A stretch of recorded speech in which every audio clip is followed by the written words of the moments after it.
Ladies and gentlemen, welcome to another video. In this video, we're going to be talking about how to fix your Netflix offline download problem. So let's just get straight into the video. There are a couple of ways you can simply go ahead and fix this problem.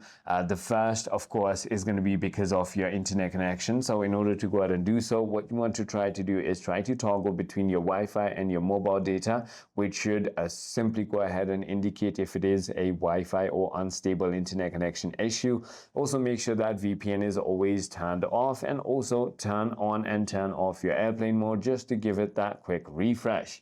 The other thing you want to look for are a couple of error codes. So for example, there is going to be download failed or error codes like DLS 101. When this happens, then delete the problematic download. Check that your device date and time are set to automatic and attempt to download again.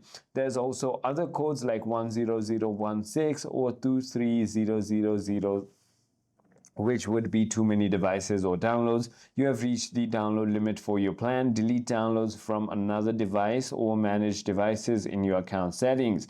Also keep in mind that the application won't work offline, so ensure you are logged in while connected to the internet before trying to watch, as the app may require authentication. So I hope this video clarifies everything for you. If you have further more queries, feel free to comment down below, and I'll see you on the next one.